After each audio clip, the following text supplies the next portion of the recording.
What's going on, everybody? Welcome back to another edition of Backstop Banter. A very exciting day for all us baseball fans out there. Opening day. Hope everybody had a good one. Michael, not so much. Me, not so much, in a way. But I started off with this. Michael, how are you doing? Let's just be honest. I was doing great up until about 4 p.m., 4:10, and then the Reds started playing, and I was still doing good.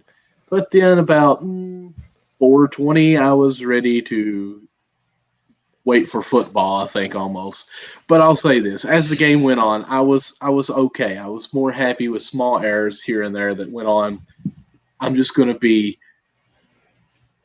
happy of some of the good highlights that we saw from the Reds. So I am doing well. Got to stay positive. It's day one, so doing good. Exactly. You know they say, Michael, you can't win the season in April, but you can lose it. You can lose it. You can lose it. And we're on the right path for that one. Of course, before we get into all the baseball goodness that is opening day, we have to do what I like to say is, okay. Michael got it. I was beating you. What a guy. See? What a guy. Is pay the bills. So, if you are into the betting world, go over to mybookie.ag and use code USN100 to double your first deposit. I know that we put out some baseball things over there on the Bets on Rat page today. I know I partaked in a little opening day bets myself. Did they go so well? That's a different story. Different story. But if you want to bet, you go over to MyBookie, USN 100, doubles your first deposit up to $1,000.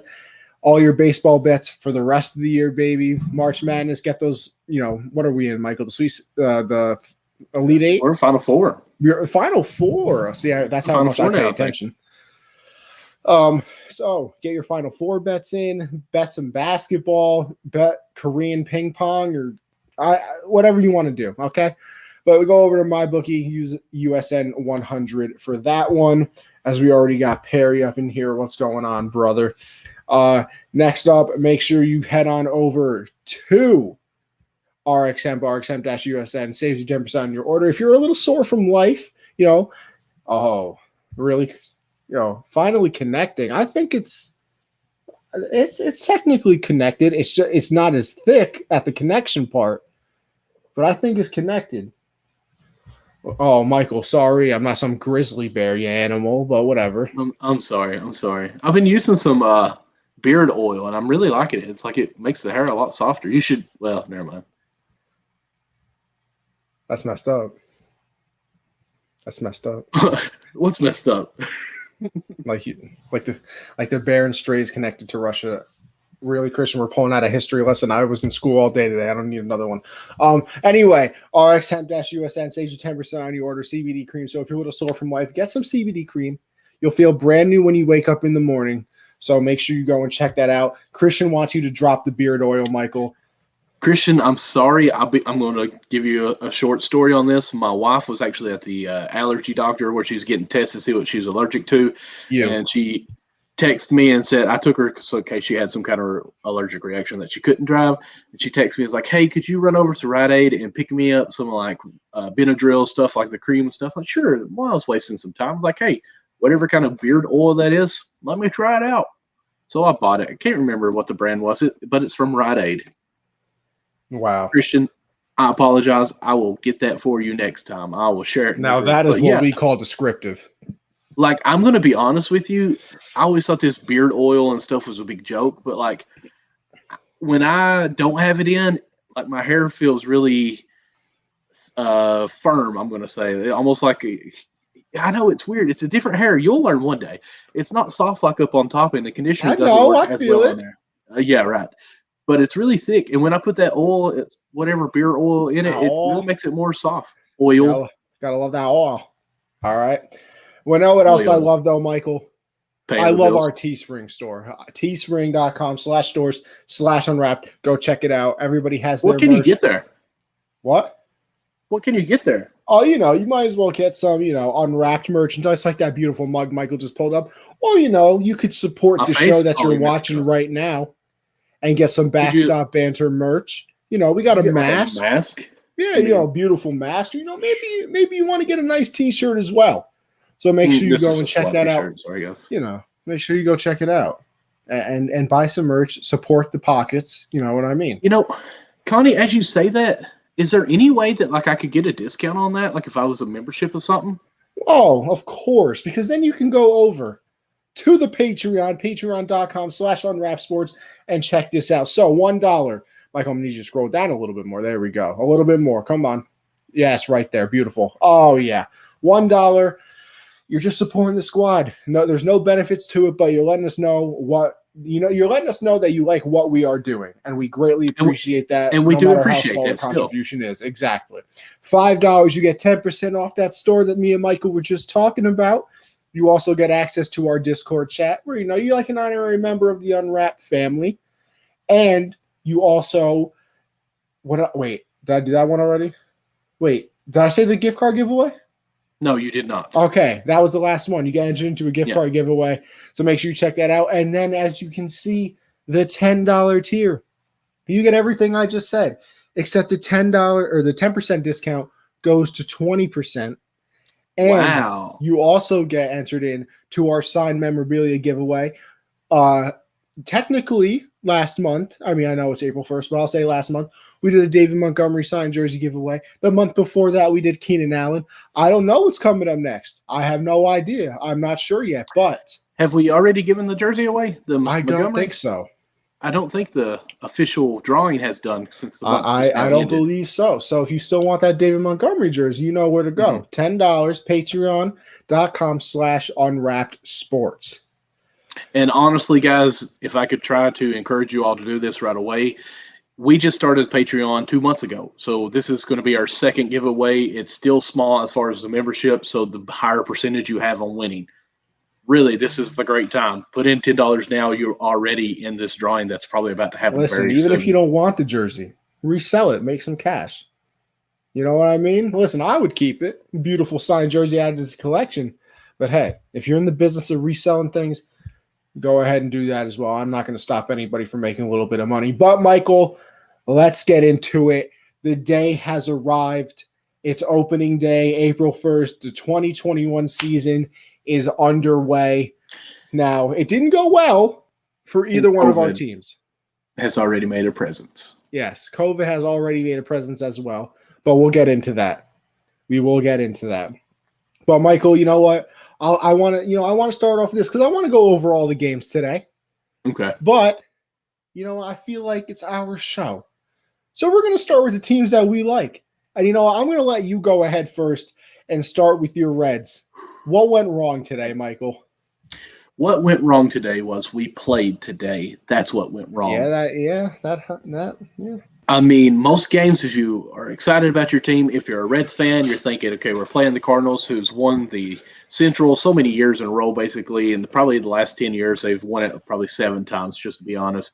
So here's the thing. You're thinking you're already matched up with the top dog in the series. Let's go out and get the first dub, get everyone excited, and let's keep on going. We had Luis on the mound, our ace, who should be going well, and the dude gave up 8 earned runs, a total of 10 while pitching because there's 2 errors. And here's the things that hurt me really bad about the errors. It was Suarez, who we just moved from third base over to shortstop, had 2 errors today. I'm going to say, okay, I understand your first game playing shortstop. Your jitters were probably there. We can lick our wounds on that. That's fine. But we gave up 8 he gave up 8 earned runs as a pitcher who is a opening day starter. We ended up giving up 11 total runs. We had a couple mid-relievers that I thought looked really good. Our bats were doing good. We scored 6 runs on their ace, Flannery. Did I say that right? Flaherty. I said Flannery, yeah. So Flaherty, even in some of our chat we talked about, Jesse talked about his velocity and the spin on the ball looked a little slower than usual. So the Reds took advantage of that. This could be something that goes further in for the Cardinals as the season progressed.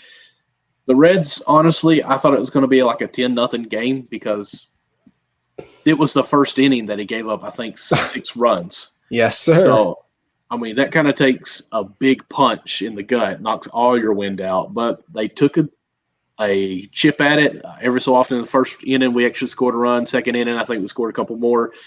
We had a lot of chances actually to score even more runs. We had the bases loaded with one out 2 different occasions. One time, this killed me. This really killed me. We hit a pop fly to deep center field. I'm trying to think Jonathan India, who is our prospect that started today, second base, 2 hits today, looking good, promising. So that's nice to see. He tagged up from third, ran home, scored, right?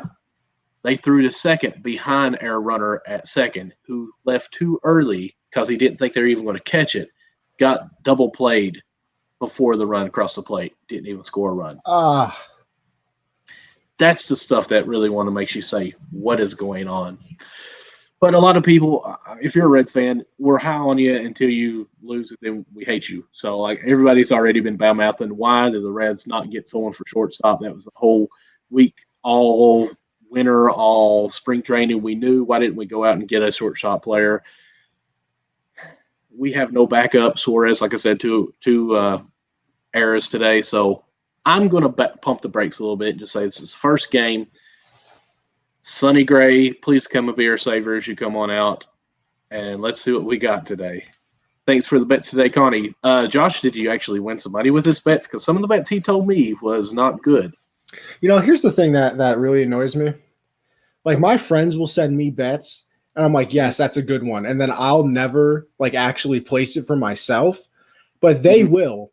And then they'll text me back and be like, like, my friend texted me today. I told you I lost my bets, right? Mm-hmm. My friend texted me today after asking me about bets and stuff, and he goes, bro, you're on fire today. I was like, really, am I? Thanks. Really needed that one. Maybe you should listen to your own self and not others. Yeah, you know what? I never said I was the smartest person alive, Michael. So, you know what? Maybe I will start, listening to myself. But, let's hear about the Yankees. Well, I was going to say, as for the Reds, as my old Yankee manager said, Joe Girardi, it's not what you want. It's not what you want. But as for my Yanks, we did take the L today, 3-2, in extra innings, actually. So, right off the bat, and honestly, a thing that I should know, considering this is a baseball show, I kind of forgot that they were keeping the runner on second base thing. And one of our relief pitchers gave up a double to right field. Judge just missed it by an inch. He gave it a leap, but he just missed. And then a run scored, and I was like, wait, nobody got on base. And I was like, oh, okay. It's because they got the runners on. But, this was the best way to lose a game, in my opinion. And I know it sounds weird. You never want to lose. Listen, the Yankees and Reds, Michael, I'm sorry, are kind of on a different trajectory this season, I would say. One loss for the Reds, people get a little upset. And don't get me wrong, Yankee fans are out of their mind. So is every fan in New York. So, we lose today, and all you got to see is, oh, this player's so bad. Like, calm down. But it was a game that I was okay with losing because of what happened. And the reason for that is, listen, Cole went 5 1/3, pitched great. He really did. He got into some trouble in the second inning. I believe he threw like 26 pitches. He had a rough one there. He only gave up 1 run, but got out of it. And then right before he came out, he left a slider hanging over the middle, got crushed by Teoscar Hernandez. But you know what? That happens. Even the best pitchers in baseball aren't going to be perfect all the time. But other than that, he did really, really well. So that's what you like to see. And the reason you like to see that, because, you expect Cole to be good anyway, but he was pitching to Sanchez today. And last year, this was the big story, and the fact that Gary Sanchez was kind of out of the lineup whenever Cole pitched, because Kyle Higashioka ended up becoming Garrett Cole's personal catcher. He pitched better to him. I think he had like a 1-something ERA when he pitched into Higashioka. He had like a 4-something ERA when he was pitching to Sanchez. So, they end up making him his personal catcher. But today he looked good with Sanchez behind it. And then speaking of Sanchez, he started off spring training really good. He finished it on a very bad note. And, I think the ultimate fear with Yankee fans, obviously, is, oh, God, here we go again. This is going to be like the last 2 seasons instead of, the first 3 where, he made back-to-back All-Star games, came up very late in the season his rookie year and still almost won Rookie of the Year. But First pitch he sees today, 2-run home run. Just it's what you want to see. He comes up later on in the game, also got another hit. He went 2 for 3. They eventually took him out of the game when they made a bunch of switches. And then the other thing that we saw today was Clint Frazier. Clint Frazier finally, getting his breakthrough playing in left field. I think a spot that he earned probably last season, but the Yankees, still have that respect for Brett Gardner like they probably should, because he's been a leader on that team for a very long time. But he gets 2 hits today as well. Kind of bloopers, but hey, listen, a hit is a hit. So I'm not going to take anything away from it. But it was the players that you were kind of scared to see, in a way, doing good. And it was the players that are good that struggled. And I was going to ask, DJ 0 for 4 today. I mean, he did a base on balls, but what, are you nervous on that? I mean, it's day one, so I mean, I'm not going to overreact here, but did I lose you there, or was that me? That's the thing. Like I said, I'm not if they were good and the bad players were bad again, you almost in a way you're kind of saying oh, this is like every other year. But I know what DJ can do. I know what Judge can do. I know what Stanton can do. So, they have – they do strike out a lot. Listen, that's today's game. But so they play bad, and it's not concerning because eventually that they can flip the script and basically take over a team, when they really get hot. Judge had a hit today. He struggled. I mean, the Yankees in whole struggled today. I mean, DJ LeMahieu the last, I think, at least 2 seasons, it might be more, is the best hitter with runners in scoring position in baseball. Literally a fact, not, some personal thing. And he had 2 opportunities today. He went 0 for 2 in that situation. If I'm betting down the line, I don't think that happens too many more times, throughout the year. Judge hits into a double play with the bases loaded. It could happen, but I don't see that being a constant thing. And then Stanton goes 0 for 5 today. I think he struck out 3 times. Listen, if you're a Yankee fan, or you can go back to the Marlins, you can't be surprised. This is what big guys do. This is what the power hitters do. And if you're not, why do you think that is? Because there's no more 2-strike approach. Like you growing up, and even me, it was. Thank you. Thank you. When you grow old, you're 15 years older than me, Michael. Yeah, I am. But man, I still look good. You barely had internet when I was alive. Listen, we don't even want to go into that. You actually had to dial up. You had to listen to the phone call. I've never heard dial up in my life. It's the most annoying sound ever. I know. Listen, I never had to deal with the whole call past 9 o'clock thing. Never dealt with that either. So, whatever. But I had it rough, man. Transitions. I know. It's, what? Salute you. But that, that's what I was saying. When we played baseball and things like that when we were younger, you get 2 strikes on you. What are you taught? Choke up on the bat, just make contact. Swing at anything close. Yeah, just make contact. That's not a thing anymore. Watch baseball now. Every announcer will point it out. This from the old school as well. It's if it's a 0-0 count, 3-0, 2-0, whatever one you want, 0-2, they are swinging as hard as they can. And that's why you're going to strike out. I mean, I don't think that Judge's numbers or Stanton's numbers would be as crazy if there was a 2-strike approach in baseball now. Oh, yeah.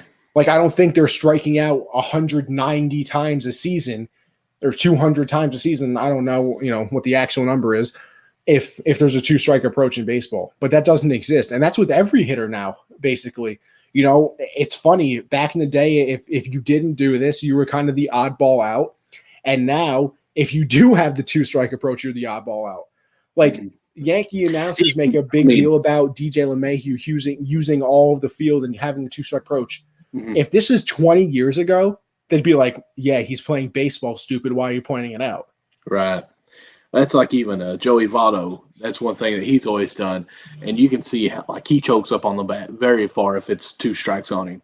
He said this year, I'm just taking a new approach. I'm swinging for the fences, basically. I mean, He said a lot more wordage there, but that's basically what it was. I need more power, and I'm swinging for the fences. I mean, who would have thought this year Joey Votto in the very first game would be batting number 3? I definitely didn't think he'd be batting at the 3 spot. I thought maybe the 2 or maybe a little bit further back, like 5 or 6, but definitely didn't think I'd see him in his like 16th season batting 3. Even leadoff, I could see Votto hitting leadoff because he draws a lot of walks as well. So, I mean, Votto's just a pure hitter, but it's a new era. It's swing for the fences. We don't want to run bases. We want to jog them. But also, just a quick update, Buster Posey just hit his first home run, first at bat. Kudos to him. Hopefully he'd be back this year. Phenomenal catcher. Yeah, so, one of the all-time greats, honestly, in my opinion. But oh yeah, but injury. Oh my God, the Buster Posey rule, man. No more hitting catchers. But I will say this, as I want to talk about the Yankees a little bit, but not so much the Yankees, just the game in general. This is a wonderful starting season series that we've got going on here with the Yankees and Blue Jays, a team that I've been high on all offseason talking with you. I think Toronto can definitely make a run for it. I think it's either going to be Yankees, Toronto, or White Sox when we get done with the AL. This is a great win for the Blue Jays. Vlad, I think he had a couple hits or at least one hit and a base on ball, something like that. A good start game for him. So this team could make some noise this year, and it's good to see them get a 3-2 win over the Yankees like that. To me, I would have thought it had been a lot higher than a 3-2 game, wouldn't you? Oh, yeah, I took the over on runs. Just another bet of mine that lost. I think it was like 7.5, and I was like, oh, it's Yankees Blue Jays. This is going to be, a high-scoring game. 7. Yeah. So that was my expectation from it, and it didn't end up being that. But, here's something I do want to say about the Blue Jays, and this is kind of the year that they're supposed to take their leap because their young players are going to get better. I know that you're really high on Vlad Guerrero Jr., obviously. Mm-hmm. I just want to say this, and I could be wrong going down the future. I don't think it's a hot take, but I'll say it as one. Bo Bichette is the best player on that team. Like, oh, really? To me, it's not even close either. Like, Vlad's good. He has the power. I mean, Bichette made some plays in the field today. He's an unbelievable hitter. He hits for power as well. Like, Bo Bichette is their all-star. If Vlad, makes that jump, and I know you expect him to, you pick him for the MVP this year, and I can see it. I'm not saying that there's no way it happens, but right now, Bo Bichette, like watching him for a reason. I mean, offensively, he bats at that 3 spot, so that right there tells you that he is probably the better player all around. I don't think he batted 3rd today. According to Bleacher Report, did he? Wait, what do you mean? That's 5th. What? Oh, Bo Bichette? Michael. You're talking Vlad. I was talking Bo. He batted 3rd. I was talking Vlad. No, Vlad. That's what I'm saying. Bo bats 3rd, so he's obviously. Because you brought up Vlad, so I thought you were talking about Vlad. No, I'm saying Vlad is good, but Bo is batting at the 3rd spot, so he's obviously, as far as a team's perspective, the better hitter on this. But I do think Vlad is going to get a lot of at-bats, and of course not at-bats, but a lot of even RBIs. On defense, Vlad made some nice scoops at first base today, like things that I wasn't expecting, because he played 3rd last year, didn't he? I didn't think he played 1st. I think it is 3rd, his other position. Yeah, but he made some nice scoops at first base today on some bad throws, and I was impressed. Like, I think the Yankees are obviously a better team than the Blue Jays right now. I think they just have more star power on the team. I think that, if you go position by position, you would pick Yankee starters at least over a lot of the Blue Jays. See, I would pick the Jays. Because skill-wise? Okay. Yeah, here's the thing. And it's not no hate so much towards the Yankees. Yankees is almost, and I hate even saying this because I know you're going to jump on me as soon as I say it, but the Yankees in the past little bit have kind of been like the Dallas Cowboys. They've got all the talent in the world that should be doing something, but they choke. They're not getting over the hump. So, right now I would be considering taking Blue Jays. Like, I'm happy that the Jays won this game because it makes me feel even better, more confident about me saying the Blue Jays. But I understand what you're saying. Like, if you look on paper, scouting reports, all this stuff, I mean, you're going to take the 5th best player, Aaron Judge, Stanton, DJ, and great Sanchez, even if he continues like this. I mean, those are a legit solid team. But I just like the Jays, man. They just got spunk. They're sexy. Well, first of all, that's the worst take you've ever had on this show, by the way. I mean, we have to disagree some. I just want to listen. I know there's disagreements, and then there's straight out lunacy. I'm concerned. I'm concerned for you, Michael. Well, when I might Jays call for a wellness check. When Jays finish higher than the Yankees, I'm going to play this clip back for you. I will literally bet you anything you want right now. I'm telling you anything. But I have nothing to lose on this bet. Like, I'm supposed to. No, Michael. Here's this. You know, if the Blue Jays finish higher than the Yankees, I will easily Venmo you $100. And all I want from you, if the Yankees do, I want $1. $1. Okay, deal. That's all right. Just $1. That's all I need.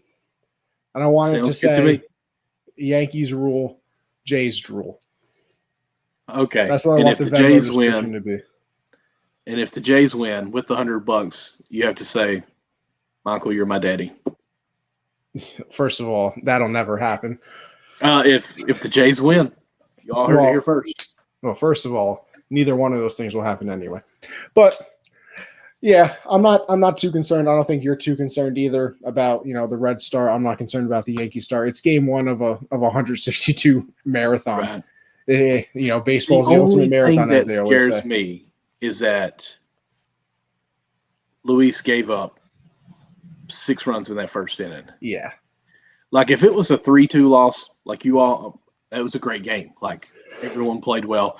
Because this is your ace. This is your number 1 guy that should be pitching the first game. And he gave up 8 earned runs. That scares me a little bit. Yeah. Other than that, I like your team. Keep going. Yeah. Well, I think both teams will be all right. All right. Speaking of teams, let's go around the league, Michael, on our opening day. Let's go around the league, check out some of the games that happened today. This one kind of surprised me. In a way, Rays Marlins. So I can see it better. You need it zoomed in for me, for your brother? I've got it. You're good.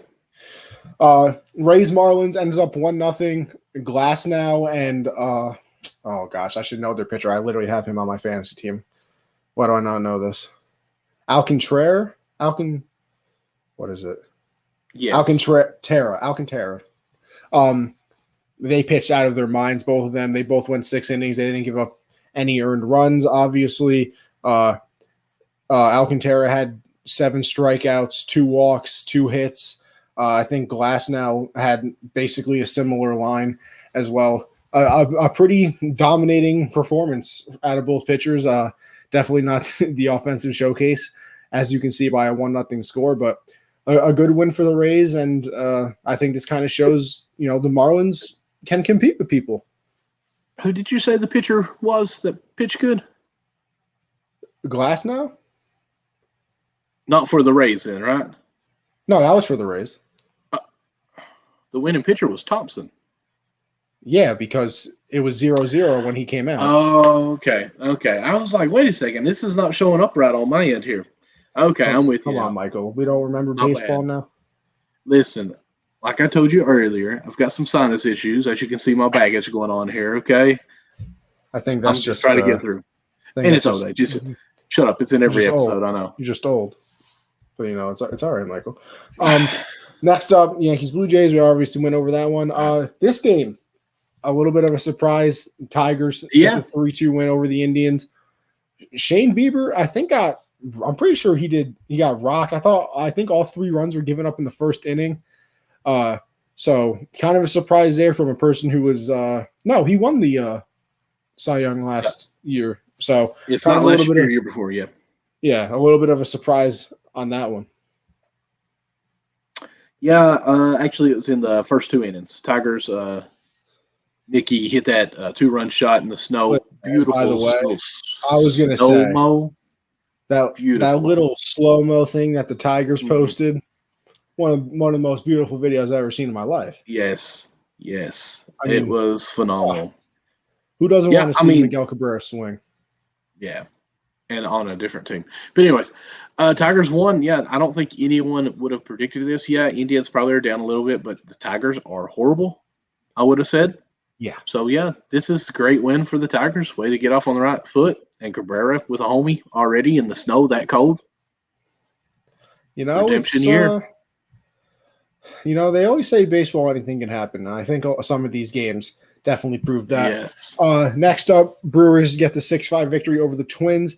I'm pretty sure in this one, I'll go to the box score here real quick. Okay. I'm pretty sure the Twins had a nice little lead. Hold on, let's zoom out. Yeah. So Twins were up.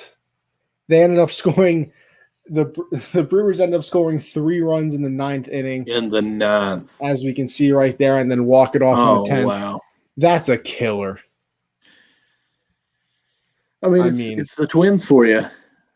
At the end of the game or at the end of the season, they blow it. And I'm pretty sure. Oh, what is happening? What is happening?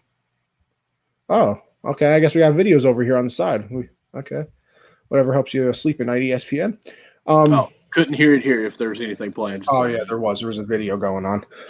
But I'm pretty sure the way that the Brewers ended up tying up the game was that the Twins right fielder or left fielder let a ball get away from him and the tying run scored. So, oh my goodness, that's a rough way to start off the season. That's a tough one. Yeah, I mean the Twins, they already got the monkey on their back too, where they postseason games go. It's kind of hilarious. I definitely would have picked the Twins over this. The Brewers are that dark horse team, so I'm not surprised that they won, but I would have picked Twins in this game, wouldn't you? Oh yeah, 100%. Maeda was in the Cy Young last season as well, so I definitely would have picked the Twins to win this one. I think that they're kind of just the better team overall. And speaking of better teams, this is where baseball loses me. 5-3 Pirates beat the Cubs. Listen, I know that some people aren't, crazy high on the Cubs or anything like that, but the Pirates are literally can end up being the worst team in baseball history. So the fact that they had 9 hits, the Cubs only mustered up 2. This one you lost me on this one. Yeah, because I'm sitting there thinking all they've got to do is win 62 more games, and you're wrong on your hot take of saying that the Pirates lose 100 games. So, yeah, right now they're undefeated, and you think they're going to lose 100 games. That's pathetic. Do you even host a baseball show? Come on, man. No, not really. I'm just here for the appearances and hoping that our merchandise sells sometimes so I can make some money. But the Cubs, I'm here because I'm bored. We've said it so much. The Cubs, we don't know what they're going to do, if they're rebuild or fake rebuild, or they're going to make a push. They're a good team, but to lose to the Pirates 5-3 on opening day, I understand series when you go about it. Oh, why does it keep going back to the top like this? I'm not even touching anything. So what I was trying to say. Listen, I'm getting a little annoyed. Oh, you want to know why? It's because these stupid videos keep playing. Yeah. Unbelievable. On a series, we know matchups. So as far as pitchers, you can understand a team losing or winning on this. But this is opening day. The team's aces are pitching right now. You would think that the best Cubs pitcher would not be giving up 5 runs. But so yeah, to me that's why it's surprising on these games. Tomorrow when different matchups are going on or whenever they play their second one, you're like, okay, well this is matchup here, so we understand. But yeah. Baseball is just a weird sport, man. It's just a weird sport. It's snowing right now at some games. Yeah. This isn't football. Yeah, it's crazy. What next game we got? Now we got the Phillies and the Braves. Here's my thing, Michael. I know that we are not, the end-all, be-all in baseball, but I think, unanimously in Unwrapped, it was kind of the Phillies are going to be all right, probably the 4th best team. Mm-hmm. I've heard, all of a sudden I hear people talking oh yeah, the Phillies might win this division. I was where the hell did that come from? And it was before this game, so it's not like okay. that's what I'm saying. Like, it was before this game, but like I literally never heard that until like 2 days ago. I'm watching, I'm listening to the radio, watching the things. I'm like, oh yeah, the Phillies are a sneaky team. I was like, where did this one come from? Yeah, and it's a 3-2 game, so it's a well-played game all around. It's not just like, oh, the opening pitcher sucked, pulled him, and never could catch up like the Reds game. So, I mean, the Phillies held their own for 9 innings and won. So, kudos to the Phillies. Prove us wrong. Yeah. I mean, it'd be nice. Yeah, I think, listen, I don't care what people are saying. I don't think Phillies are winning this division. So, end all be all, I'm still taking the Braves. But listen, nice way for the Phillies to start their season. 9 hits, 3 runs. You live with it. A win is a win. Who was the pitcher in that game, too? Who started? Yeah.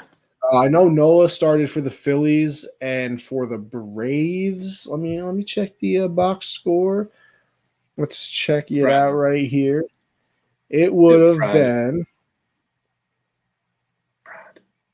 Pride. Oh, Fried. Fried. It's Fried. That's Fried, man. That's Fried where I'm from. But it makes sense that it's Fried. I think Fried would be a lot more entertaining. Yes. And I'm a little upset that it's not Fried, but Fried. My bad, yo. Listen. We can't be disrespectful out here, Michael, because all of a sudden, these players start coming on. We start calling them Fried instead of Fried. That goes back to management. Oh no, then it's just unbelievable. I apologize. I live in Kentucky. Everything's Fried there. Next up, Padres and the Diamondbacks. Finally, a game that kind of made sense to people. I mean, yes and no, but the Diamondbacks had 12 hits, scored 7 runs on the Padres. And it was Yu Darvish pitching today, Yes. If you ask Garrett from Iowa, who they lost, the Cy Young was stolen from him last season, and he came out, did not do too well in this game. I think he only lasted like 4 innings, which obviously you don't want to see from your opening day starter, but this was the Padres type of thing. As you can read it right here. Eric Hosmer had a home run. I think that they ended up going back-to-back at one point. So this is what the Padres are going to do. I know that they have those top 2 people in Snell and Darvish, but they're going to win with their offense, and that's what they did today. 8-7, hit a couple home runs, 10 hits. This is the Padres team that you're going to see. Yeah, I 100% agree with you. I'm trying to look here. Yeah.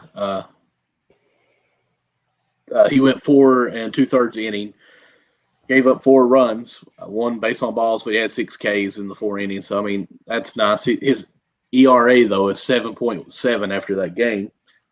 Yes, yeah, that's tough. Yeah, that's hard to bounce back from. I mean, it is day 1, so. That has to be the worst thing as a pitcher, looking at your ERA after game 1, and you have a bad day, and then all of a sudden your ERA is like 45. And it's like, all right, calm down. I had 1 bad inning. Right. So, yeah, I mean, always Arizona seems like they're a contender every year. So, I mean, this may not be too surprising by the end of the year, other than giving up so many runs. So, yeah. Next up, another game that doesn't really make sense. The Rockies. This one. This has some interesting things as well. Rockies Dodgers, there was that weird play where Cody Bellinger hit a home run, but they didn't know it was a home run. So Justin Turner ran back to first to try to tag up, but it was actually a home run. So Bellinger passed him. So they called out Bellinger, but Turner gets to score. So the run counts, but it doesn't count as a home run for Bellinger. See, I'm going to say I understand the rules and the call was right the way it went. But to me, when it was out of the park, it's a home run. See, that's what I'm saying. I understand the rule if it's a double or something like that. Mm-hmm. But the only reason it happened is because nobody knew it was a home run. Right. So once you realize it's a home run, why don't both of them get to score and count? Because now that doesn't count as a home run for Bellinger. That sucks. Imagine he loses the home run race or something like that by one. Or ties. Oh. That would probably be worse to tie. I would rather lose than tie because I didn't get that one. Yeah. I have to share a trophy with somebody because somebody came backwards and passed me. And like, I don't on day understand one. why it's the batter's fault. Like, I feel like it should be the player in front that passed the other one. It should be their fault. Like, why is Bellinger called out on that and not Turner? I feel like that's stupid. Because technically, the back runner should be seeing where the front runner is going and reacting. It's kind of like, and I don't know why this is in my head to make the analogy here, but it's like a car accident. If you hit someone in the back, you should have been seeing where they're going. It's always your fault. You know, you're not wrong on that one. You're not wrong. But I will 100% disagree with the outcome of this. Like, to me, if a home run is hit, you can't jump over the wall, grab the ball, throw it back in, and make any kind of plays. Like, it's pretty much it's a dead play, and you just have to touch the bases. So, yeah, this one was stupid to me. It was, and even that they lost. Ooh, would they have won with that? Because that was a 3-run shot. No, it was a 2-run homer. It was 2? Okay. Yeah. I was thinking it was 3. I mean, but see, that's the thing, too. Like, even if it was a 2-run, like, you know, they always say, like, it's a different ballgame. Yeah, like maybe it's a different game. Maybe this pitcher doesn't throw that exact pitch in this situation. So, technically, it could have messed everything up, but the Rockies get the win. I don't think this happens too often. Rockies winning over the Dodgers, but hey, like we said, anything happens in baseball. It's game 1 of the season. So you are 0 for 2 on your 100 losing picks because you said the Rockies would lose 100 games too. Did I really? You did. You said they were right there on the same boat as the Pirates. Well, you know what? We got 161 more games to go. Yep. I really don't remember saying the Rockies would lose that many games. I don't even really. You actually said they were worse. Are you sure? No, there's no way. That has to be false because I think that the Pirates might be the worst team I've ever seen in my life. You said with them trading Nolan that they were worse now because they'll probably end up trading Story by the end of the year. I'm gonna have to go look at some film. I'm pretty sure either I said it won, but I'm going to go with you. Next game. I think you're lying. I think you're lying to me, but you know what? Whatever. Obviously, we went over the Cardinals and Reds already. Bro, 14-10. Oh, that's Royals a football and Rangers. Score. Like, I didn't know that the Chiefs and either the Cowboys or Cowboys are the only team in Texas, right? No, I almost said the Rockets. Wow. The Texans. So, yeah, 14-10. Both teams had 15 hits. The Rangers have a great 3 errors on the day as well. I can't say this is unexpected or expected because, like, both of these teams are going to be bad. Yeah, but I think I'm just surprised that they combined for 24 runs. Like, if I was going to pick a game to do that, it wasn't going to be this one. No. Click on the box score. I didn't know this. And, of course, I was at work most of the day. So let's check out the box score. What does Michael want to see? The first inning, both teams scored 5 runs. Nah, come on. You're lying. Oh, wow. That's impressive. I mean, I don't understand it. Like, are pitchers just this bad now? Like, these are your number 1 pitchers that are giving up 5 runs? I mean, Merrifield has 3 hits. I mean, Benintendi got 1. Santana. I mean, bro, your 8 and 9 hitters are getting 3 and 3 hits. Like, I mean, wow. Yeah, your last hitter in your lineup's having 2. All their 7, 8, 9 hitters are batting over 500 after game 1. Yeah, that's I mean, it must have been a weird day because Joey Gallo had 2 hits and none of them were home runs. So I didn't even think it was possible for him to hit anything other than home runs. I mean, I hate to say this, but I'm even looking at this Rangers lineup and I'm just like, who? Oh, no, absolutely. Like, I know players in the Royals lineup. Like, I know Benintendi because the Red Sox, Carlos Santana, obviously. Salvador Perez. Jorge Soler, like, I know a lot of these players. Like, I literally only know Gallo. Like, I literally have never seen any of these other people in my life. I feel like I know who Hoyt is. I want to say he was in the NL Central for a while with Pittsburgh, but I'm not 100% sure. Literally don't have a clue. So, I mean, all right. Yeah. Way to be offensive threats here, guys. And next. That's all. That's all the games that happened today. There's some more going on right now. There are some more going on right now. I'll check that out if you want. We'll see what's happening in the MLB world right now as we are live. Let's see. We got the White Sox and the Angels going on right now. 1-0 White Sox. As they got 2 runners on right now, second and third. Yep. 2 outs. Please, oh god, the Angels are getting no hit like it's the top of the 4th. Wow. Don't do this again to me, Angels. Come on. Although this is really nice to see that Robert's up at bat with 2 outs, 2 on. So it'd be nice to see what he does here. But I'm sure we can't just sit here and watch it because it'll be 10 minutes before a hit happens. Absolutely. And then Astros and the Athletics are playing right now as well. This game's actually on ESPN. I am watching it as we do the show right now. Greinke's looked pretty good today.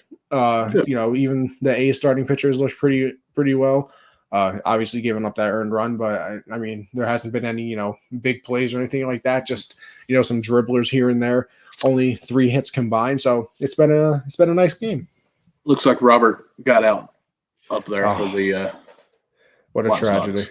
Oh, look at this though. We got the top of the lineup, Fletcher, Ohtani, and Trout, and stupid video plays and it messes everything up. Oh my God. Hey, ESPN, you're killing me. And then the other game going on right now is the Giants and the Mariners. Definitely, this is that's like Jets-Jags, in my opinion. Like, that's like a Jets-Jags type of game. Mariners-Giants. I mean, the Jags are not that bad. They are. They went 1-15, Michael. They were tanking. I guess, let me back up. They were super bad this year, but they're a quarterback away from being good, and they're going to get them in the draft, I think. Well, maybe. But yeah, 3-0 right now. Giants. Hopefully, Mike Yastrzemski plays good for them because I have him on my fantasy team. So that's all I care about. One more thing I want to get into before we show off those fantasy teams that I was just talking about.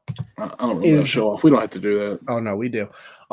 Is the fact that there was a game not played today, and that is due to COVID.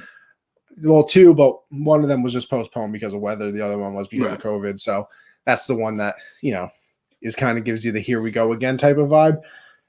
I mean, I was excited. I wanted to see DeGrom pitch. I wanted to see Lindor suit up for the Mets. It's just, wow. I don't know who just did. Oh, what a play by the Athletics right fielder. Wow. I don't know who it was for the Astros, but he smoked one to the right field fence. He leaped and caught it. So nice play by the right fielder for the A's. But it got postponed. I think yesterday it came out that through contact tracing there was some players that might have been positive, and then I think there was another potential one today that people found out about, so they didn't end up playing the game. I mean, I'm not concerned in a way, but I'm a little nervous, I guess you could say, that this kind of becomes a problem again. What are your thoughts on it?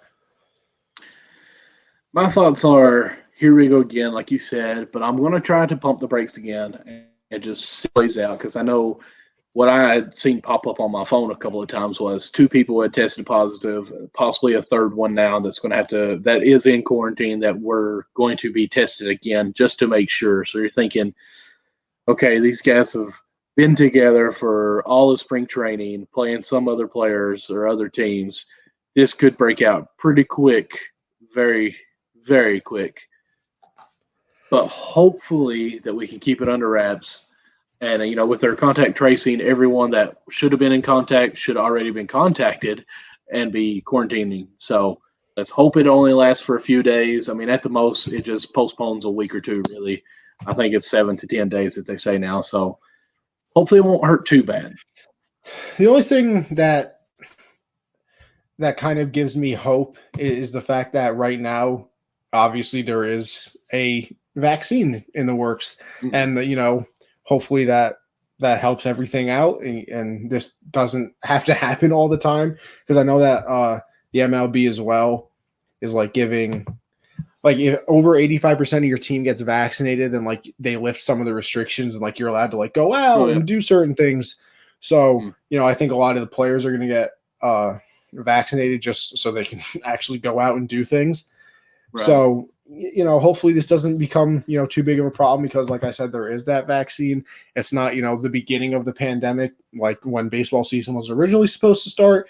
So it gives me a little hope on that one, but it sucks that on opening day, a game that a lot of people were excited for several different reasons, ends up getting postponed. I don't know when they're making the game up because I know the Mets, I believe, we're starting the series in Citi Field in New York. So I don't know if they do the typical East Coast thing where they play a game and then have the next day off, but I don't know if they can get the whole COVID situation figured out by the time of tomorrow. I highly doubt it. So now you don't know. Now you don't know when the Mets start their season. So it sucks, to start it off that way, but you know what? Things happen. So can we just enjoy this 1 second? I'm ready. Oh, you got Michael. You see, no, you got to get the Twitter video. What was it? Oh, he's I love the slide too because he didn't. Oh yeah, the slide. He had no idea. He literally didn't know. Michael, see if you can punch up. See if you can find the Twitter video. I mean, like right now. Yeah, like right now. Okay. Because it was absolutely beautiful. And actually, while you're doing that, I said that the next thing we were going to do was our fantasy teams, but I lied because obviously opening day was the big thing.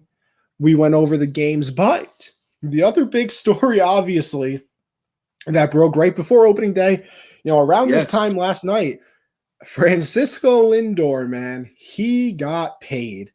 I believe he signed a 10-year, $341 million contract. So he's sitting pretty well for the next 10 years on the Mets. And, it's kind of funny because I literally looked at the times as well. Mm-hmm. I think 25 minutes before the tweet about the deal coming out, there was a tweet saying Lindor and the Mets are not close on a deal. Probably won't get done by opening day. And then literally 20 minutes later, it said, breaking news, Lindor and Mets, agree on deal. And I was like, wow, some things change really fast. Mm-hmm. He kind of caught some heat because I think the Mets offered him 10 for 325 or something like that, 330 maybe. And he said no. And he asked for more money. And then you get into the whole spoiled athlete thing, this, that, and the third. Listen, if you can get paid that much money, what are you going to do? Say no? Right. Like Michael, see, here's my argument for all the people that say spoiled athletes, this, that, and the third. If you go up to your boss and he's like, you know what, we're going to give you a $5 raise. And you know what? And you're like, you know what? That would be cool. But I know I deserve that $10 raise because I've done more than this person, this person, this person. Are you just going to be like, oh, yeah, $5. Thanks a lot, boss.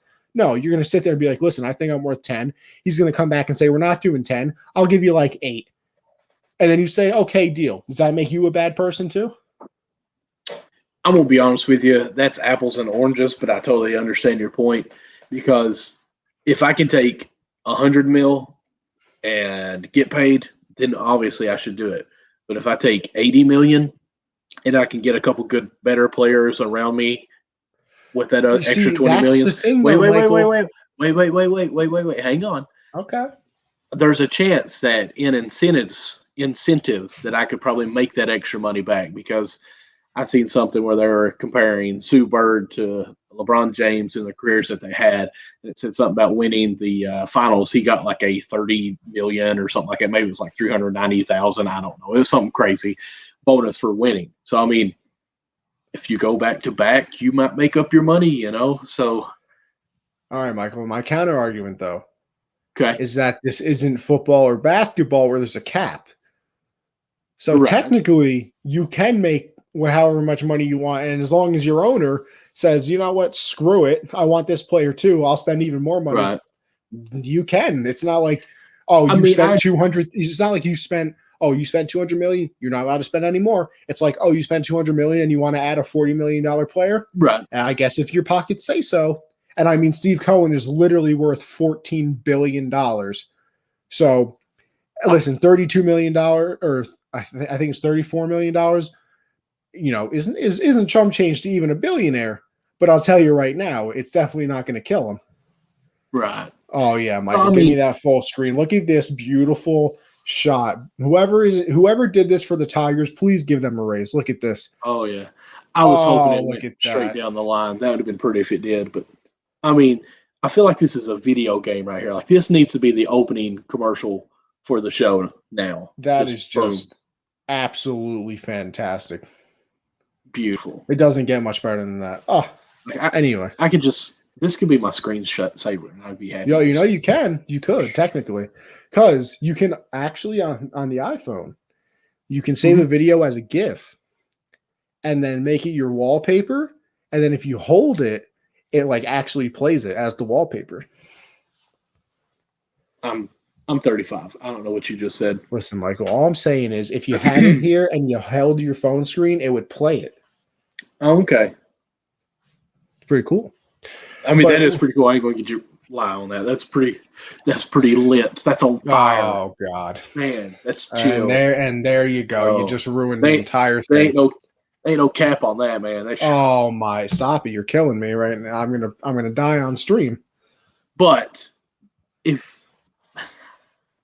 especially like you're saying in baseball, if there's no cap, which there isn't, why not? Why not? But you have any other thoughts besides the money, obviously, on Lindor? I mean, as a fan, I would say, wow, kudos to him because he got paid. But that team could be better if he didn't take it as much because they could do more. As a player, I mean, if that's what you want, go for it, See, I think this does one big thing for Mets fans, though. And, when it was kind of rumored that they were going back and forth on contract negotiations, people were like, oh, this is going to be the same old Mets, blah, blah, blah, like typical Mets, this, that, and the third. Like, that's over. What, you've never heard that? I don't know. Maybe. It just sounded weird. But keep going. I mean, it definitely lets them know, hey, we're committed to the Mets. That's what I'm saying. Like this confirms it's a different story. Like in the past, if this is the Wilpons, still owning the team, Lindor's not getting that. It's not happening. Because the Wilpons treated the Mets like they were a small market team and that they weren't playing in New York. Steve Cohen came in and was like, oh, we traded for a guy and he wants a new contract. Like, why wouldn't I give him a new contract? And he just got the deal done before, the deadline that Lindor gave him of opening day, and it's taken care of, and you have your superstar player locked up for another 10 years. Like, it's a different time to be a Mets fan. I'd like to know how that conversation went. Like the Cohen, it's like, no, there's no way. We can't do this. We want so much more for this team, and you're a centerpiece. Don't get us wrong. We love you. We're giving you 300 and so many millions of dollars. And then he's like, no, we don't want that. And then Cohen's probably hearing all this news like, they're so far apart. Like, well, wait a second. My billfold is so thick. Just so everyone out there in social media knows, there you go. You can have that. Yeah. Do you think that went a little ego for him there? Because all we've heard is how much Cohen is just on social media and so active. And then in a way, I don't think it's ego for him because, like, at the end of the day, like the Mets, and as weird as this sounds, is kind of like his toy. It is. This isn't his business. This isn't what made him a billionaire. Right. This is the thing that he bought because he is a billionaire and he wanted it. Right. Like that's what this is. So for him, I don't think he's ever going to go into a business negotiation and get outplayed. If that's what you're saying. I mean, this is what he's done. No, I know what you mean. But this is what he's done his entire life. He's a business person and he's going to go into these meetings knowing what he wants to do. And, some people say it's an overpay, this, that. But listen, if you have to overpay one player some money, at least it's your billionaire owner doing it. And this isn't going to stop them from getting other people. I really don't think this stops them from getting players that they want in the future because, like I said, Cohen takes out his checkbook and what can he buy? I mean, he can do whatever he wants. And this almost – I think he did lose this negotiation, but I think it's also on purpose. Like now any other player that wants to come there is like, hey, they're going to have my back. Like I can negotiate with them, and if he wants me, he's going to pay me. Like if you want to be a Met, you can be a Met now. But who wants to be a Met when you can be a Yankee? There you go. Nice setup for you. That's what I like to hear out of you, Mike. So who? Let's just spitball a little bit here. Who do you think might be the next big star that comes to the Mets? Oh God. Signing or anything? Anything. Let's just hear it. I think if the Cubs they'll fall make out a of trade. I think if the Cubs fall out of it, they'll trade for Chris Bryant in 5 seconds. You think so? Absolutely. Because shortstop, they're obviously good with Lindor. Their second baseman's fine. First base, they're fine as well. A third base, I mean, they don't really have anybody. In fact, I don't even know who their third baseman technically is. I know it's supposed to be oh God, he was on the A's for the longest time. I can't think of his name now. I can't remember his name, but like they signed him to a contract and then he just ended up not playing last year because he got hurt. I think if the Cubs fall out of it and there's rumors that he's going to get traded, I think the Mets are there in a second. Obviously, that hurts them because they have to give up their prospects and things like that, and you probably got to give up a pretty penny for that. But I don't think a money thing would stop them like it would before. And I mean, if you remember, they were in on Arenado before he went to the Cardinals, and then when there were some weird reports that Bryant was going to get traded earlier, they were in on that as well. So I think that this is a player they've been targeting for a while. I think J.D. Davis. Yes, J.D. Davis is supposed to be their third baseman. You are correct. Okay. So I think Chris Bryant. I mean, and then I don't know who the upcoming free agents are next year, so I can't really speak on that. But yeah, I mean, I know. Listen, here's another thing though that this Lindor deal does. Correa's a free agent next season. Trevor Story's a free agent next season. I mean, these guys saw that deal and started drooling because I mean, there's an argument that Correa is better than Lindor. So a lot of people think Story's better than Lindor. Corey Seager is a free agent next year as well. Like all of these players are all people that some rank above Lindor. And if Lindor got that when no other team was bidding against the Mets, what are some of these players going to get when all of the big, the big teams or whatever team actually wants them gets in there and says, all right, this team offered you this. Well, we're going to offer you that. And then they can go back and say, oh, sorry, team. They just offered me $340. You want $341? So I don't know if this list is right or not, man, because it's got Trevor Bauer, Lindor, technically free agent 22. Lindor can opt out after 2 years. Well, this is 2022 is what they're saying. Well, Lindor's not a free agent anymore, obviously. Right. But it's got Javier Baez. Yes, Baez. Is Nolan Arenado going to be a free agent? I think he has an opt-out. He's not a free agent. Okay. Because I didn't know if they extended him or not. Yeah, Chris Bryant is actually going to be a free agent, apparently. So why would you trade for him if, you're making a push? Hey, yeah, I was going to say, you trade for him. He doesn't care. They'll trade for him. Yeah. Exactly. But you know what, Michael? This is what I want to get into now. Our beautiful fantasy teams. All right, we're going to go with your team first. Of course. We're going with your – listen, it's not even a bad team. Thank you. But let's start going down the list. I kind of just want your thoughts. Obviously, you don't need to give a full breakdown on where you drafted them and all this, but just some thoughts on your team. I'll kind of talk through my play here. I was watching Last Chance basketball last night, Last Chance U, while I was doing this draft, and I got a little into it. But I'm not going to lie, there's no excuse. But my strategy on this was I had like the 6th pick, I think it was, 5th or 6th. And a lot of the position players went pretty quick. And I had a couple of pitchers there that was just looking sweet. So I went to DeGrom. I picked him first, and coming back to me, there was a couple pitchers there that I thought may not be there by the time it comes back to me for my 3rd pick. So I went another pitcher. So I thought this would be good going a couple pitchers first off. But I actually feel like it may have not been the right move to make. If any of y'all want to tell us your takes on how you do your drafting, let us know. Because me and Connie talked about this a little bit. He actually went more position players first. So I went pitchers two picks back to back, and then I went into my positions. And I actually tried something different this year. I went more with the points projected instead of the rankings. And I know it's back and forth between those two, but a lot of the lower rankings had a higher projection. So I was like, I'm going to kind of see how this goes. And of course, I think Lindor is going to be a great pick for me here. DJ didn't play well today, and I even think Alonso's going to have a bounce back year.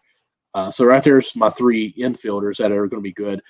Franco, they're talking about, is going to be, I think, Rookie of the Year candidate there. So I went ahead and stuck him in there. He's in my starting lineup because whoever the commissioner is had like 30,000 players on here. They didn't trim it down any. Listen, all I'm saying is I didn't change any settings. This is the standard ESPN league. So we drafted for hours. It was hours. Like 2. Calm down. That's more than one.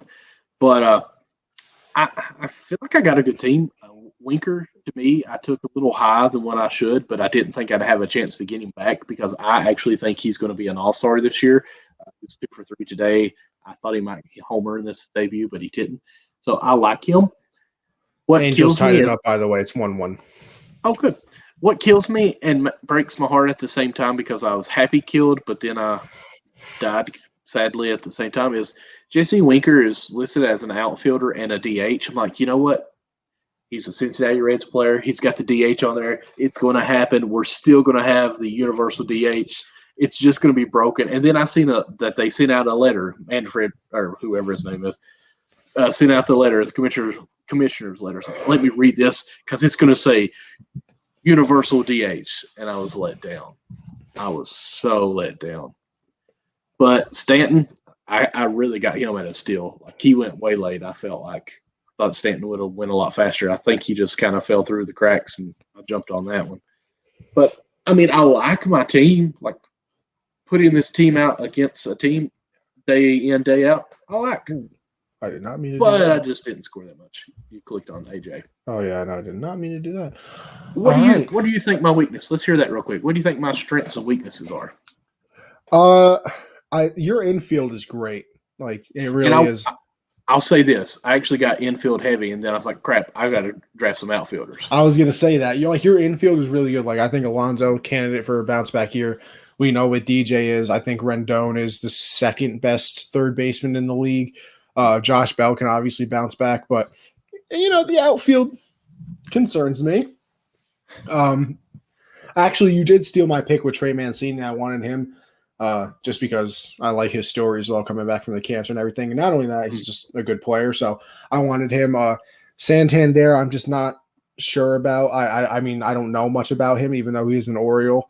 Pollock's all right. I don't know about Winker. You obviously do. And then Canna is all right as well. But I mean, the outfield's, kind of iffy, but you're strong at the infield positions. And then obviously, you have DeGrom to lead your staff. When Gray comes back from the 10-day IL, he'll be all right as well. So, listen, it's not a bad team. You're out here making it act like your team was so terrible. I'm looking at it right now. It's not even bad.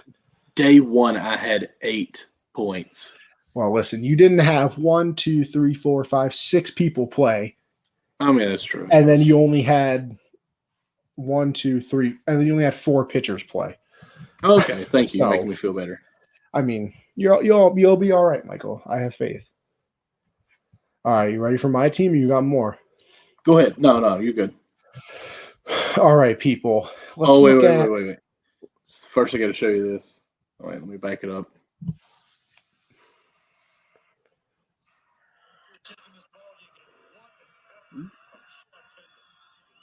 Oops. Oh, we love to see that. Oops. Gosh, that's fantastic. An Astro player getting hit.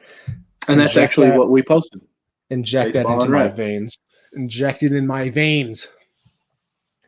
All right. Now you're looking at team Don't Judge My Trout. Which, by the way, fantastic name. I don't care what anybody says. Yeah, I had a little bit of a different strategy than Michael.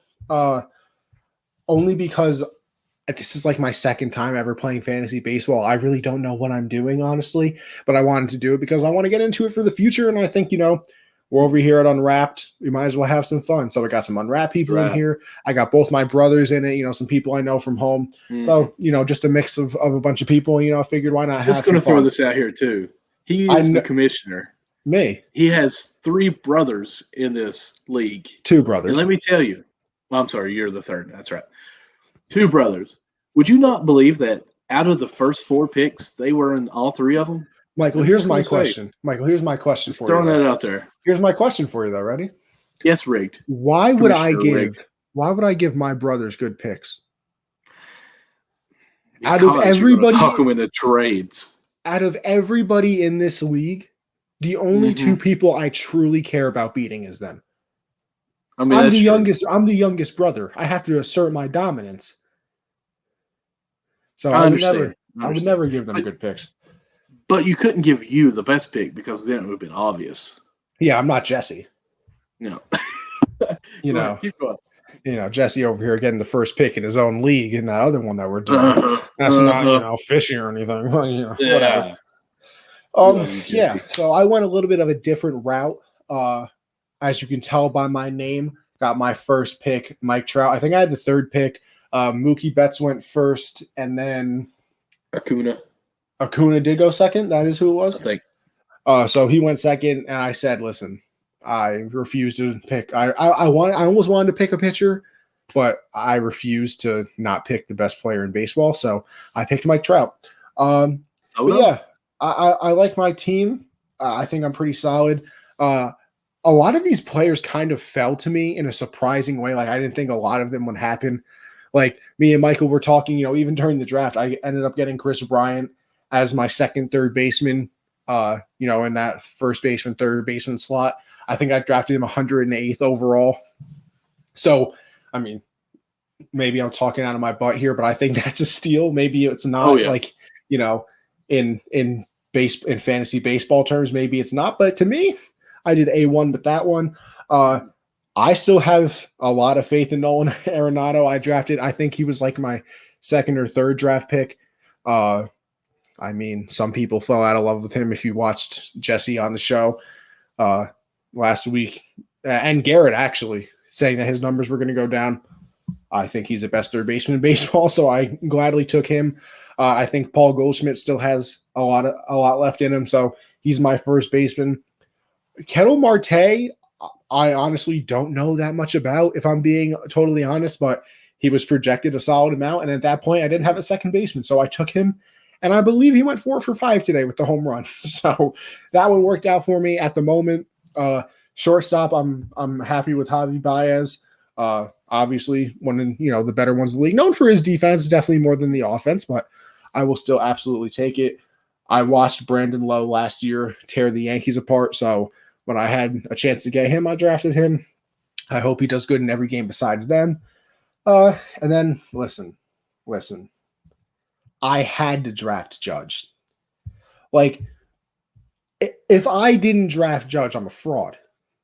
Also, everyone, just so we know, he had the 3rd pick, and Judge did not go in the top 5 picks. Carry on. Well, you see, that's the thing, too, because Jesse was like, you won't draft Aaron Judge 3rd overall. And I really thought about it for the memes. For the memes, I thought about it. Mm-hmm. But I played it smart. I went with the best player in baseball, Mike Trout. I got Aaron Judge as well, expecting a big season out of my guy. And then, big strikeout. Well, yeah, Michael, we went over this. and then another player that fell to me was Carlos Correa.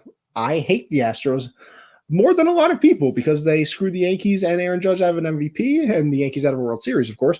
But listen, Carlos Correa fell to me, and there's a strong argument that he's the best shortstop in baseball. So when I had a chance to get him as my utility player, I couldn't really pass that one up. And then we'll go to my pitchers. Well, that's the bench, Jorge Polanco, Mitch Garver. I like that as well. And then the pitchers. I like my pitchers. I do. You ended up with some good pitching. Yeah, Yu Darvish obviously was kind of my ace that I tried to pick up. Obviously didn't have the best start today, but I think he'll be fine in the future. Walker Buehler, a candidate for the Cy Young with the Dodgers as well. So looking forward to see what he can do. Steven Strasburg makes me a little nervous because he seems to get hurt, at least once a year. But when he's healthy, you took him pretty late too. So I mean, it was a good Yeah, pick where you got him. Let's see. When did I pick him? I think I can see it here. I picked him 103rd, the 11th round. So I mean, hey, if that's my 11th round pick and he ends up doing pretty well, even if he does all right, I will take that out of an 11th round pick. Oh, yeah. Zach Plesac, probably, actually not probably, the Indians' second best, third best pitcher on that team. Brad Hand, one of the best relievers in baseball. And this is one that I picked because of the projections, and it kind of worked out for me. Sandy Alcantara, we talked about him before when we went over the Marlins and the Rays game. He showed out today. He had 6 innings pitched, 7 strikeouts. I think he only 2 hits and 2 walks. So he did very well today. So I'm happy with that picks. Colome, another person I don't really know too much about. So I'm hoping he does all right. Jordan Hicks, I just remember him being a fireball thrower. So I was like, you know what? Maybe he'll have some strikeouts. I picked him up. And then this was kind of my sleeper pick with Domingo Germán. Obviously had, the off the field issues last season, so he didn't play. But let me tell you, he has some filthy pitches. With him, it's more of being able to actually control where they go. But I think he can be a strikeout machine. He's probably going to be the Yankees' 3rd or 4th pitcher. But I think that, Germán was kind of almost a steal for me. I got him in the later rounds. And then, even my bench, Carlos Carrasco, when he comes off the IL, he's going to slide in and be the Mets' 3rd pitcher. And then I picked up Luis Severino with my very last pick, who should be back around the All-Star break, who is obviously the 2nd best pitcher on the Yankees behind Garrett Cole. So I'm hoping he comes back and can be his, old self where he almost won the Cy Young a couple years ago. But Michael, I did it with you. What's my weakness? What's my strengths? What are you liking? I mean, you really got a good team. And you took the Travis catcher right when I was about to take you too. I was so mad about that. But I would say your infield is good. I think personally, second base is where it's a questionable. And of course, you do have Lowe that you could move into that position too. Marte, I'm with you. It's Arizona. It's a under the radar team. Scrolling down just a little bit. Gotcha right now. I would say your outfield is probably as a whole weaker than your infield. And that's all the positions, I'll say. I mean, of course, you got Trout and Judge right there. But other than that, it kind of drops down just a little bit. And it's just how it goes. So, I mean, you still got a great team. Even you ended up with some good pitchers. Now, here's the thing I don't know. And this is where we're MLB fantasy rookies here. But scrolling down to your pitchers. Yes, this is the thing that I didn't know either, and I still don't know the answer. Like you've got 3, 4, I think 5 starting pitchers, and you had like 3 or 4 relief pitchers, I think. Yeah, I have Darvish as a starter, Buehler as a starter, Strasburg, Plesac, Alcantara, Germán's a starter, Severino's a starter when he comes back, and then Carrasco is a starter when he comes back. So I have 8.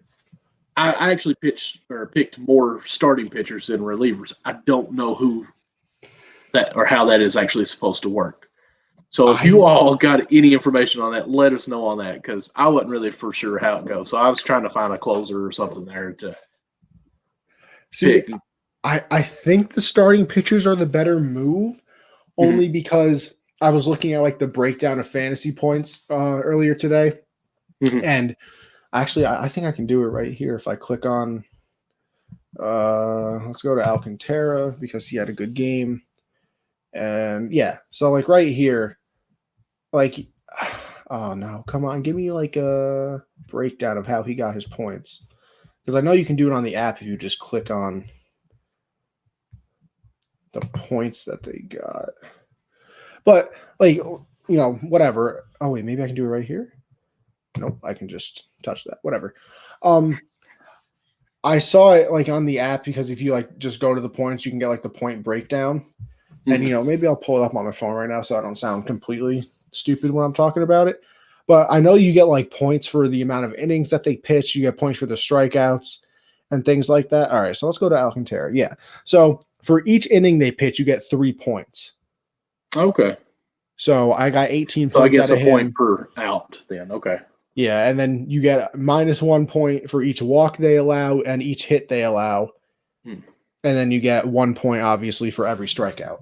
So I think that's why the starters are better, I would say, because you obviously know that they're going to pitch 180, 200 to 6 innings every night. And then, your reliever is going to have – see, and that's where it kind of evens out too, though, because your reliever is only going to pitch 1 inning or 2 innings at max. So they'll have those only like 3 or 6 points from that. And, you hope if you have somebody like Chapman that they're going to strike out 1 or 2 people. So that's another 2 points. And they obviously don't have the opportunity to give up those hits and earned runs because they're only pitching for that little amount of time. So I guess that's kind of the thing with relief pitchers. I mean, I went more starting pitcher. What does that say? With opening day, excited to announce we're bringing back the Expos back in 2022. Excited to be the first player, coach, and owner in MLB history. Listen, Tom Brady did get drafted by the Expos. It's obviously April Fool's. No, 100%. But Tom Brady did get drafted by them. I'm just saying. Really? He got drafted as a catcher. So, but yeah, I like my team. I think I got a pretty solid chance of doing some things in this league. Like we said, definitely. Just for fun, nothing too serious. Just want to, get our feet no money, wet. No nothing on there. Yeah, no money, no nothing. Just wanted to get our feet wet in the MLB fantasy world. But it was fun. The draft took a little bit, but some back and forth in the chat was kind of fun. It was funny. I was actually on Xbox with my middle brother, who shares the name with you, unfortunately.